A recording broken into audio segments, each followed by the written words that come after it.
Hello and welcome to EduNova's practical session on PN junction diode. In this session, we will draw the characteristic curve of a PN junction diode and determine its resistance in forward and reverse bias.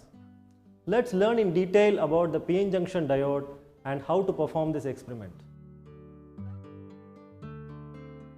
Aim: to draw IV characteristics of the junction diode. The apparatus used in this experiment are a PN junction characteristic apparatus and connecting wires.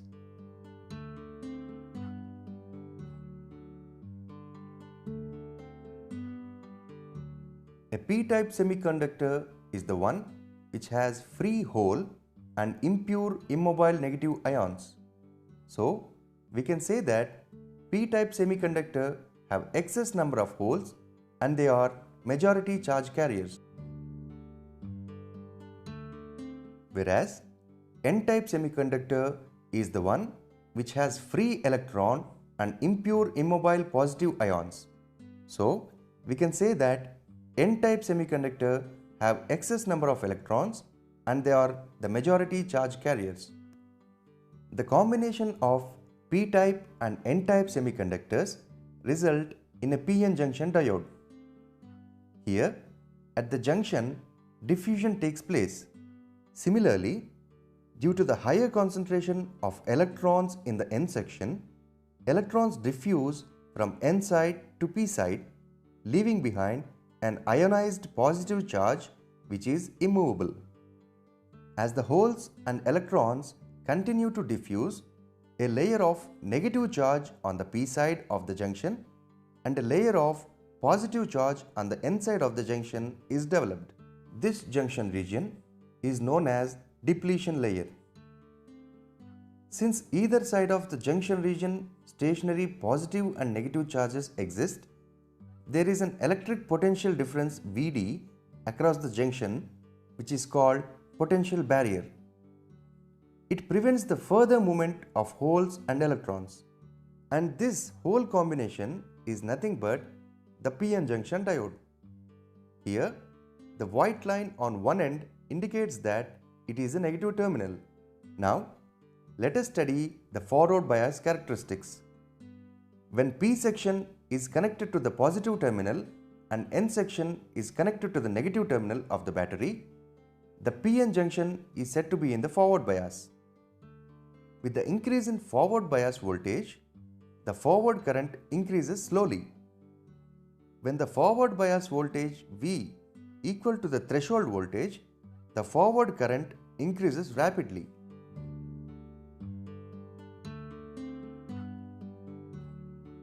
Now, let us move on to the reverse bias characteristics. When the P section is connected to the negative terminal and the N section is connected to the positive terminal of the battery, the PN junction is said to be in the reverse bias. With the increase in the reverse bias voltage, a very small reverse current flows which remains almost constant. When the reverse bias voltage V equal the reverse breakdown voltage, the reverse current suddenly increases to a large value. Now that you have understood the working of a PN junction diode and the procedure for this experiment, let's make the connections. This is the on-off switch for the power supply for this circuit. When you are making the connections in forward bias, you must flip both these toggle switches towards FB, that is forward bias. When you are making the connections for reverse bias, you must flip both these toggle switches towards RB, that is reverse bias. We will use these two terminals to connect the diode in forward bias and these two terminals to connect the diode in reverse bias. So now let's make the connections for forward bias. As you can see in the circuit diagram for forward bias, the positive terminal of the voltmeter is already connected to the high potential point and the negative terminal of the voltmeter is also already connected to the low potential point.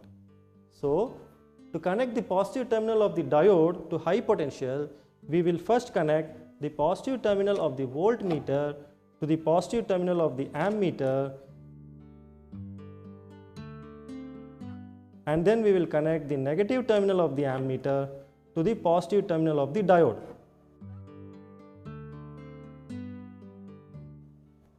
Next, to connect the negative terminal of the diode to low potential, we will connect the negative terminal of the voltmeter to the negative terminal of the diode.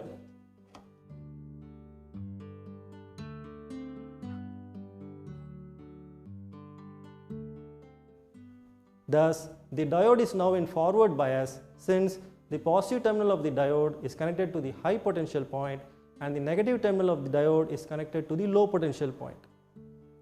The voltmeter measures the forward bias voltage and the ammeter measures the forward current in milliamperes. Thus, the connections in forward bias are complete. So now let's start the experiment. Remove the zero errors, if any, in the ammeter and voltmeter. As you can see, the ammeter here has a zero error of 2 divisions while the voltmeter does not have any zero error. So let's first remove the zero error in the ammeter by using the screwdriver.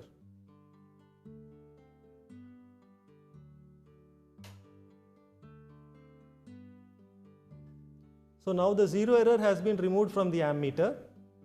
Next, we will note down the range and least count of the ammeter and voltmeter. In forward bias, the range of the ammeter is 15 milliamperes and its least count is 0.3 milliamperes because 10 divisions make up 3 milliamperes. In forward bias, the range of the voltmeter is 1 volts and its least count is 0.02 volts since 10 divisions make up 0.2 volts. So let's switch on the power supply. Ensure that both the toggle switches are in forward bias mode. And now let's increase the forward voltage by turning the forward bias knob slowly.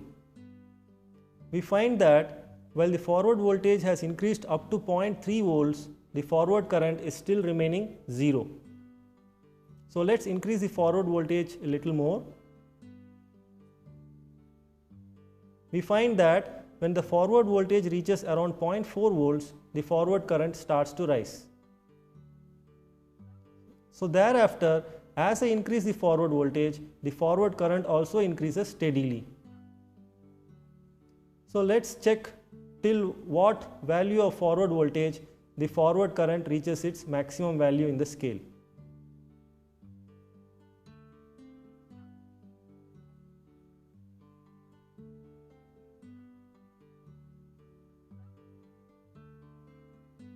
So we find that we will be able to take measurements up to around 0.6 volts so that we can cover the entire range of the ammeter. So let's take our first reading.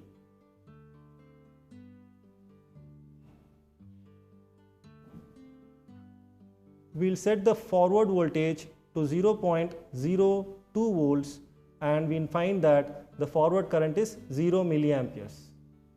So like this, we can increase the forward voltage by turning this forward bias knob slowly and take as many readings as possible to cover the entire range of the ammeter and voltmeter. Remember to note down all the readings in the observation table.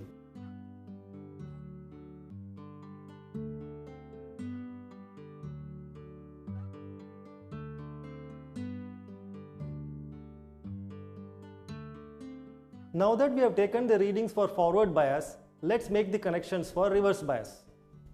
First, flip the toggle switches to reverse bias mode. Now, as you can see in the circuit diagram for reverse bias, the positive terminal of the voltmeter is already connected to the high potential point and the negative terminal of the voltmeter is already connected to the low potential point. So, we connect the negative terminal of the diode to high potential point by first connecting the positive terminal of the voltmeter to the positive terminal of the ammeter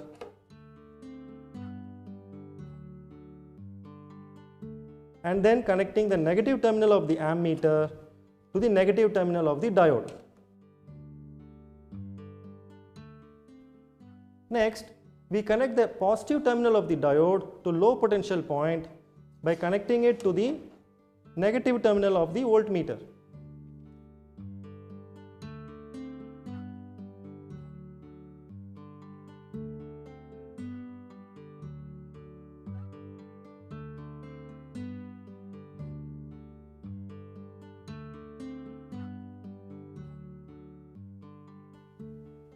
Thus, the diode is now in reverse bias since its negative terminal is connected to high potential point and its positive terminal is connected to the low potential point. This voltmeter measures the reverse bias voltage and this ammeter measures the reverse current in microamperes. This completes the connections for reverse bias. So now let's perform the experiment for reverse bias. Since there is no zero error in the ammeter and voltmeter, let's note down their range and least count. The range of the ammeter is 0 to 100 microamperes and its least count is 2 microamperes since 10 divisions make up 20 microamperes. The range of the voltmeter is 0 to 100 volts and its least count is 2 volts since 10 divisions make up 20 volts. Let's switch on the power supply and increase the reverse bias voltage by slowly turning this reverse bias knob. Now as the reverse bias voltage is increasing, observe that the reverse current is also increasing steadily. Since we want to utilize the full range of the ammeter scale, let's find out at what value of reverse bias voltage the ammeter reaches its maximum deflection. So we find that at around 50 volts in the reverse bias, the ammeter reaches its maximum deflection.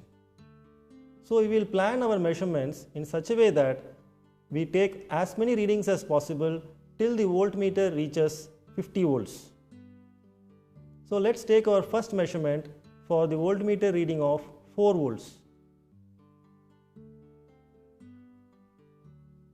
So now the voltmeter is showing 4 volts and the corresponding reading in the ammeter is 2 microamperes.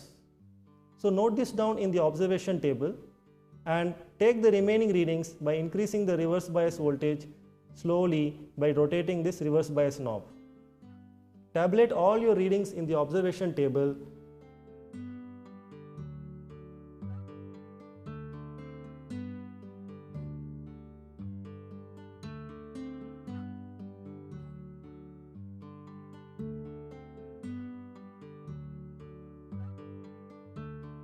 PN junction diode, forward bias.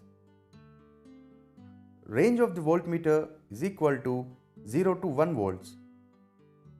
Least count of the voltmeter is equal to 0.02 volts. Zero error of the voltmeter is equal to nil.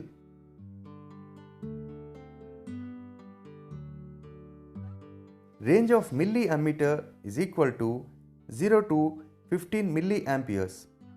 Least count of milliammeter is equal to 0.3 milliamperes. Zero error of the milliammeter is equal to nil. Observation table for forward bias voltage and forward current. When the input voltage Vf is increased in steps of 0.02 volts from 0 to 0.2, the forward current If is 0. After that, when the input voltage is increased in steps of 0.1 volt, the input current slowly increases.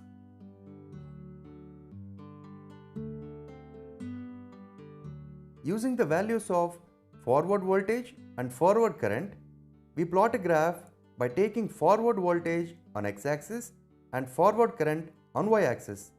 We consider a suitable scale. On x-axis, 1 cm is equal to 0.1 volt. On y-axis, 1 cm is equal to 5 milliamperes. Origin 0, 0. Now, let us plot the points on the graph. The graph comes out to be as shown here. In forward bias, junction resistance is R is equal to delta Vf by delta If, which is 0.7 minus 0.6 by 15 minus 5. That is equal to 0.1 volt divided by 10 milliamperes is equal to 10 ohms. Junction resistance for forward bias is 10 ohms. Reverse bias. Range of the voltmeter is equal to 0 to 100 volts. least count of the voltmeter is equal to 2 volts. Zero error of the voltmeter is equal to nil.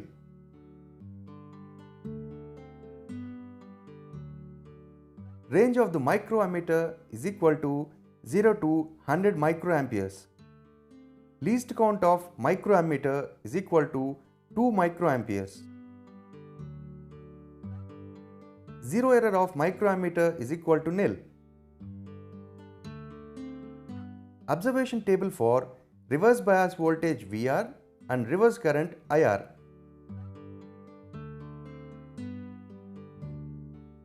When the reverse bias voltage is 4 volts, the reverse bias current is 2 microamperes. Similarly, the reverse bias voltage is increased and the corresponding reverse current readings are as follows. Using the values of reverse voltage and reverse current, we plot a graph by taking reverse bias voltage along negative x-axis and reverse bias current along negative y-axis. We consider a suitable scale. On x-axis, 1 cm is equal to 10 volts. On y-axis, 1 cm is equal to 20 microamperes. Origin 0, 0. Now, let us plot the points on the graph. The graph comes out to be as shown here. Let us consider 2 points A 30, 18 and B 40, 32 in the graph.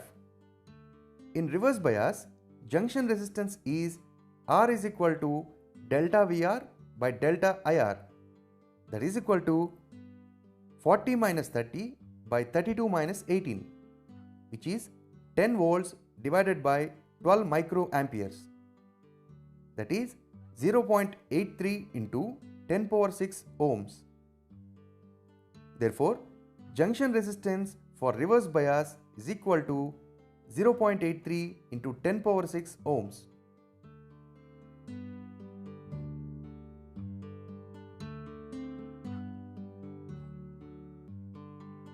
All connections should be neat, clean and tight. Key should be closed only when we are taking the readings. The voltage should be increased in steps of 0 to 1 volt until you observe a significant change in the current. Forward bias voltage beyond breakdown should not be applied. I am sure that after watching this video, you have now understood how to draw the characteristic curves of a PN junction diode and determine its resistance in forward and reverse bias. Thank you for watching this video.